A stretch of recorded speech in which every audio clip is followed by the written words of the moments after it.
보이지 않는 걸 보게 해주는 기술이 있다면 어떨까요? 바로 빛을 이용해서요. 이게 바로 분광학의 세계입니다. 빛으로 물질의 비밀을 파헤치는 이 놀라운 여정, 지금부터 함께 떠나보시죠. 자, 한번 상상해 보세요. 이 약 안에 어떤 성분이 얼마나 들어있는지 약을 뜯어보지도 않고 알아낼 수 있을까요?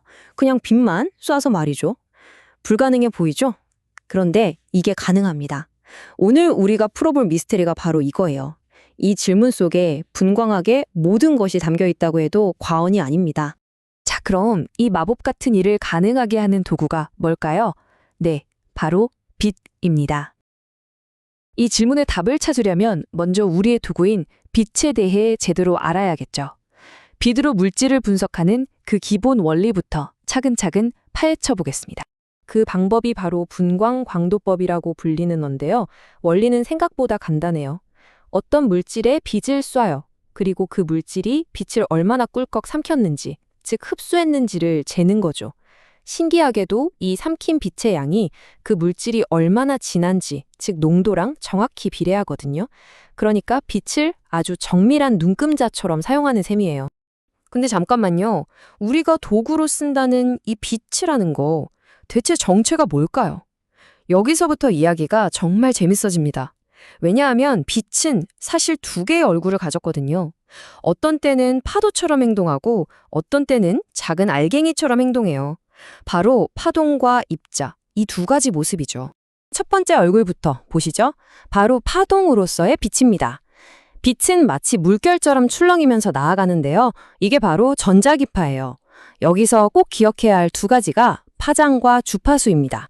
파장은 뭐냐면요. 저 물결의 가장 높은 지점, 그러니까 마루에서 다음 마루까지의 거리를 말하고요. 주파수는 1초 동안 이 물결이 얼마나 빨리 몇 번이나 위아래로 출렁이는지를 나타내는 거예요. 하지만 이게 다가 아닙니다. 빛의 두 번째 얼굴도 있거든요. 바로 입자입니다. 이게 무슨 소리냐면 빛이 어떤 때는 파동이 아니라 아주 작은 에너지 알갱이, 에너지 덩어리처럼 행동한다는 거예요. 이 조그만 에너지 덩어리 하나하나를 우리가 광자라고 부릅니다. 그리고 이 광자 하나하나가 딱 정해진 양의 에너지를 가지고 다녀요. 바로 이 슬라이드가 오늘 이야기의 핵심 중 하나입니다. 수식이 나와서 복잡해 보이지만 딱 한 가지만 기억하시면 돼요. 에너지 E는 파장, 저 람다에 반비례한다. 이게 무슨 말이냐? 파장이 짧을수록, 그러니까 물결이 더 촘촘하고 빽빽할수록 에너지는 훨씬 더 강하다는 뜻입니다. 그래서 무지개색을 생각해보면 파장이 짧은 보라색 빛이 파장이 긴 붉은색 빛보다 훨씬 더 강력한 에너지를 가지고 있는 거죠. 바로 이 에너지의 차이가 모든 걸 결정합니다. 자, 이제 빛의 정체도 알았겠다. 드디어 진짜 메인 이벤트입니다. 이 서로 다른 에너지를 가진 빛들이 우리가 분석하고 싶은 물질과 딱 하고 만나면 과연 무슨 일이 벌어질까요? 바로 흡수라는 현상이 일어납니다. 이건 마치 분자에게 맞는 에너지 간식을 주는 것과 같아요. 분자는 아무 빛이나 먹는 게 아니라 자기한테 에너지가 딱 맞는 광자만 골라서 꿀꺽 하고 삼켜버립니다. 그럼 에너지를 먹었으니 어떻게 될까요? 원래는 얌전히 있던 바닥 상태에서 에너지가 넘쳐서 펄쩍 뛰는 들뜬 상태로 변하는 거죠. 말 그대로 에너지를 받아서 들뜨게 되는 거예요. 이 표를 보시면 그게 확 와닿으실 거예요. 보세요. 에너지가 어마어마하게 강한 X선 같은 건 분자 가장 깊숙한 곳에 있는 전자를 건드려요. 그보다 좀 약한 자외선이나 가시광선은 껍데기 쪽에 있는 전자를 들뜨게 만들고요. 에너지가 훨씬 약한 적외선은 어떠냐면 전자를 들뜨게 할 힘은 없고 그냥 분자들이 서로 붙어있는 결합을 부르르 떨게 만드는, 진동시키는 정도의 일만 할 수 있죠. 그러니까 어떤 에너지를 주느냐에 따라 분자가 보이는 반응이 완전히 다른 거예요. 자, 그럼 흡수가 중요하다는 건 알겠는데 그래서 이걸로 어떻게 농도를 잰다는 걸까요? 흡수된 빛의 양을 어떻게 딱 떨어지는 숫자로 바꿀 수 있을까요? 바로 여기에 람베르트 베어 법칙이라는 이 분야의 황금률이 등장합니다. 이 법칙을 이해하려면 흡광도라는 개념부터 알아야 하는데요. 아주 쉬워요. 제가 물질의 빛을 100만큼 쐈는데 통과해서 나온 빛이 10밖에 안 남았어요. 그럼 몇이 사라졌죠? 90이죠. 이 사라진 빛의 양을 나타내는 값이 바로 흡광도입니다. 당연히 흡광도 숫자가 높으면 높을수록 빛을 더 많이 흡수했다는 뜻이겠죠? 이 람베르트 베어 법칙은요, 사실 두 개의 아주 상식적인 법칙을 합친 거예요. 첫 번째, 람베르트 법칙. 여러분, 오렌지 주스를 생각해 보세요. 얇은 컵에 담긴 것보다 엄청 두꺼운 유리병에 담긴 게 더 진하게 보이죠? 맞아요. 빛이 통과해야 할 거리가 길수록 빛이 더 많이 흡수된다는 거예요. 두 번째는 베어 법칙. 이것도 주스로 비유해 볼까요? 맹물 같은 주스보다 진한 원액이 당연히 더 어두워 보이죠? 즉, 농도가 진할수록 빛을 더 많이 흡수한다는 겁니다. 정말 당연한 얘기죠? 바로 이 두 가지 당연한 사실을 합쳐놓은 게 이 공식. A는 엡실론 BC입니다. 자, 보세요. A는 방금 우리가 측정한 흑광도, B는 빛이 통과한 거리, 즉 컵의 두께 같은 거죠. 그리고 C가 바로 우리가 미치도록 알고 싶었던 농도입니다. 엡실론은 그냥 물질마다 정해진 숫자니까요. 그러니까 어때요? 기계로 흑광도 A만 재면 바로 농도 C를 계산해낼 수 있게 되는 겁니다. 대단하죠? 자, 그럼 이론은 여기까지 하고 이 모든 똑똑한 일들을 해내는 기계, 분광 광도계는 도대체 어떻게 생겨먹었는지 그 속을 한번 들여다보겠습니다. 이게 바로 요즘 사용하는 분광 광도계의 내부 구조입니다. 뭐 복잡해 보이지만 빛이 어떤 여정을 거치는지 따라가 보면 금방 이해할 수 있어요. 광원에서 나온 빛이 여러 장치를 거쳐서 시료를 통과하고 마지막에 검출기까지 도달하는 거죠. 지금부터 이 빛의 경로를 하나씩 따라가 보겠습니다. 자, 빛의 여정 첫 출발지는 광원입니다. 여기서 가시광선, 자외선 같은 온갖 종류의 빛이 한꺼번에 쏟아져 나와요.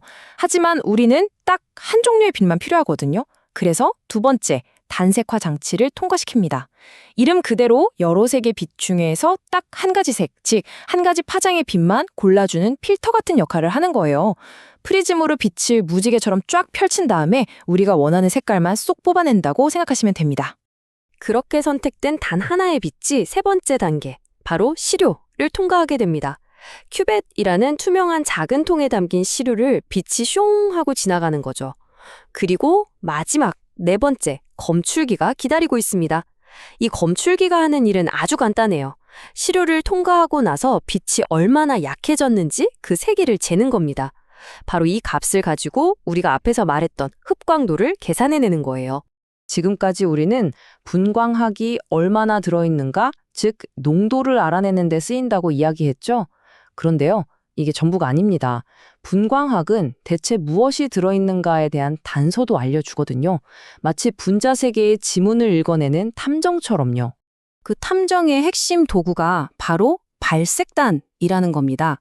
이게 뭐냐면 분자라는 큰 건물 전체가 빛을 흡수하는 게 아니라요. 건물 안에 있는 아주 특별한 방 하나가 빛을 흡수하는 거예요. 바로 이 빛을 흡수하는 특정 부위를 발색단이라고 부릅니다.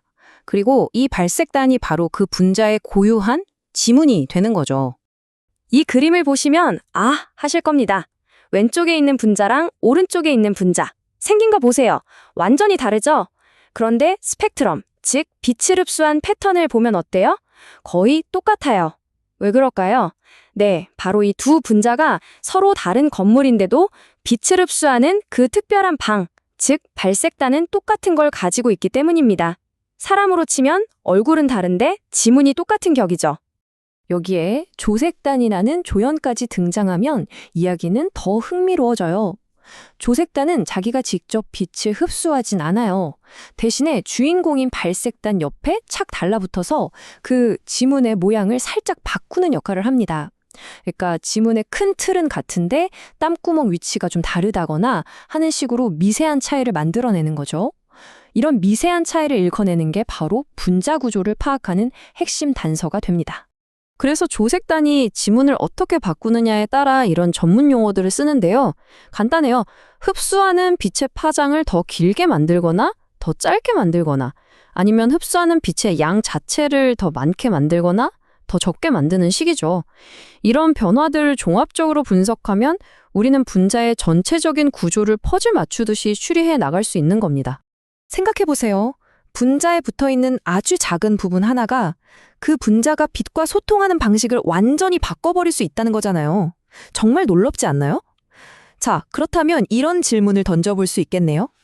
만약 우리가 오늘 다룬 빛이 아니라 전혀 다른 종류의 에너지를 도구로 사용한다면 우리는 또 어떤 아직 아무도 보지 못한 분자의 비밀을 밝혀낼 수 있을까요?